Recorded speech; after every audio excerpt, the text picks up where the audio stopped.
if you understand psychoanalytic criticism properly, you are going to solve 4 to 5 literary theory questions without confusion, right? But most of the students think that it is only about their dreams and sexuality. No, my dear students, it is not just concerned with the dreams and sexuality, it is much deeper than that. So today, I'll make it crystal clear, and at the end, I'll also connect to you with the previous year question. So, without any delay, let's get started. So, hey, all the future assistant professors, welcome back to Winglish by Pooja Singh. So, today we are going to talk about the psychoanalytic criticism, why it matters, from where the question is coming, why it is important, how we are going to apply to the literature, and also if you're going for PhD, how you are going to make the most of it by understanding what the author's mind, why you are talking about, what the themes or the symbols we are going to talk about, all of it. So without any delay, let's get started. So, the very first thing is that why we are studying psychoanalytic criticism. Why? Because it is one of the most repeated areas in literary theory, and in UGC NET, it always asks about Freud, Lacan, unconscious, what is Oedipus complex, and examiners love this zone. Okay, so but what you have to do, you don't have to memorize all the terms. If you are going to memorize it, that you are going to soon forget.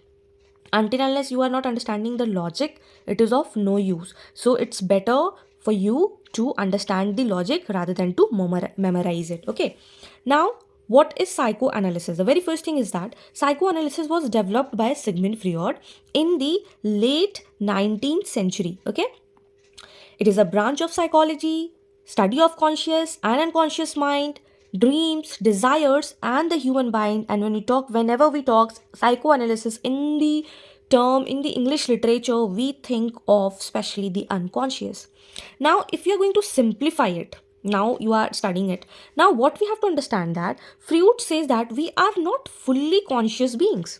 We are not fully conscious beings. Our behavior is controlled by hidden desires, fears, suppressed memory. So, when we read literature through psychoanalysis, we ask what is hidden in the text, what conscious desire is operating here.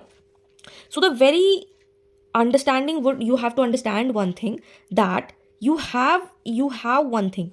If you are looking at a text psychoanalysis view, you have to look at three things. The very first thing is that dream, how dream is interpreted by reader, what it means. If you take the examples of to the lighthouse,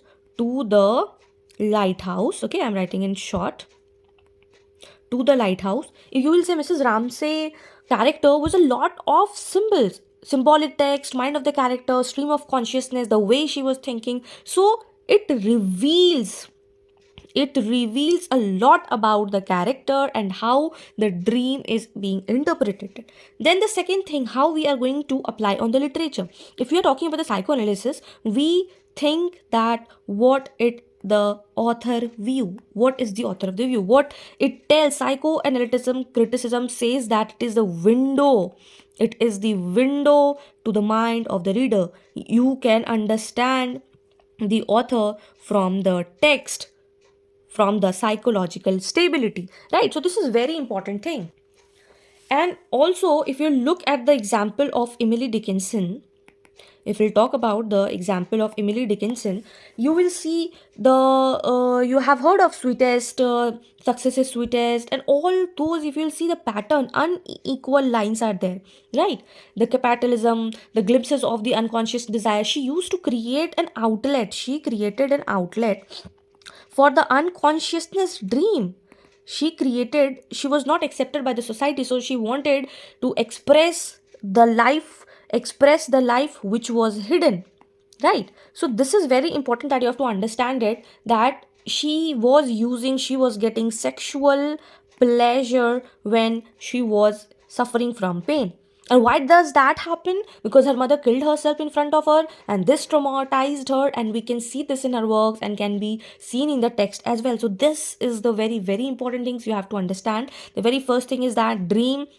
Second is the view of the author, and I gave the two examples, first the To the Lighthouse and then the Emily Dickinson. And the third one is that psychology makes psychology makes up the individual character. Now, what is that individual character? Individual character means that it talks about the mind of the character. It talks about the character, fictional character play. We are talking about the fictional character. What does that mean? It talks about the fictional character. Now, if I'll give you the example of Hamlet. In Hamlet, Lady Macbeth was traumatized by the murder, hand washing scene, and again hand washing scene. Why making it obvious? It might be just a view, a line, but when you will think deep in it, it was reflecting that she killed the king, and that is why she was, repeatedly washing her hands, and that can be seen that she is in guilt. So this is very important that you understand these all things when you are going to read psychoanalysis critic, dreams, views of the author, and psychology's matter. Now, what are the Freud's basic concepts? The very first thing is that ego, superego. It means what you desire. Ego means that is the reality of the society, what society thinks. And superego is the morality. In characters, we often seen this conflict. Example, if a character feels guilty, that is a superego dominating, right? Then the unconscious mind. Freud compares that mind to an iceberg. How? That it is the iceberg, something like that. Here this is the ice, this is the tip of the iceberg, this is the here some it resides, this is where some ego there, and this is the super ego. So here ego balances, right? So this is the huge iceberg, unconsciousness, pre-conscious. Here he says unconsciousness, and this is the pre-consciousness, and this is the consciousness. Okay, so unconsciousness, small visible part, unconsciousness, large visible part. In literature, we says that symbols, dreams, slips of tongue, these all reveal unconsciousness. जैसे a lot of time you will see a lot of people जिनको कुछ बोलना होता है, they speak something else, like Mrs. Malapropism. So why? It is something symbols, it is something dreams, it is some unconsciousness, it reveals unconsciousness, that you have to understand it. Now, what is the Oedipus complex?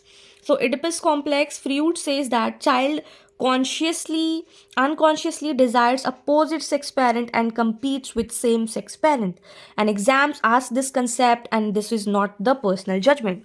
If there is a girl child, she will always be attracted or connected with the father, and she thinks that why the mother is getting all the love, why is she getting all the love. If there is son, he will always be attracted to his mother, and he jealous, he envies to the father that why my father is getting all the love and attention of the mother. So this is the Oedipus complex. Now, how you are going to apply this in literature?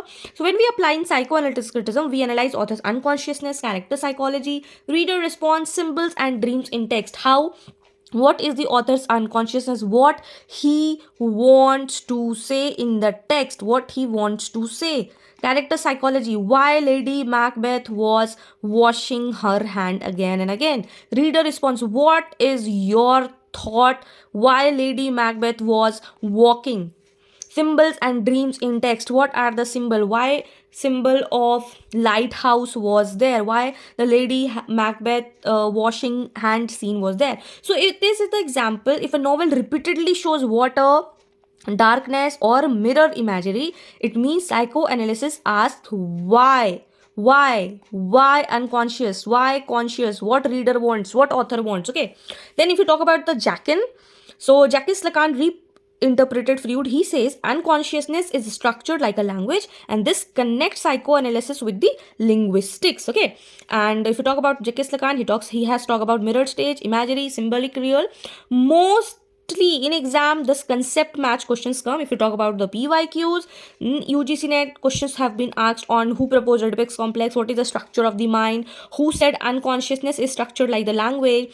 So who proposed Oedipus complex? It is Freud. What is the structure of mind? Id, ego, superego. And who said unconsciousness is structured like a language? It is Lacan. So this is why the conceptual clarity matters more than the rote learning or the memorization. So that is why you always have to remember this, that when you are talking about the psychoanalytic criticism, you have to talk about literature plus the unconscious mind. If you're talking about the Freud, this is the structure of mind. He has talked about the structure of the mind. And when you talk about the Lacan, it talks about the language and the unconsciousness. So this was it for the today's video, that what is the psychoanalytic criticism. So if you understood the video properly, that what it's all about, psychoanalytic criticism, how you're going to make it, do let me know in the comment section that yes, ma'am, we have understood it. And now we want a detailed video on all the important theories, and I am going to make it also. Do let me know in the comment section. And also, if you found this video helpful, do not forget to like, share with your friends, those who are preparing for UGC NET, and also subscribe to the channel if you are new to it. Till then, keep learning, keep shining. Bye bye.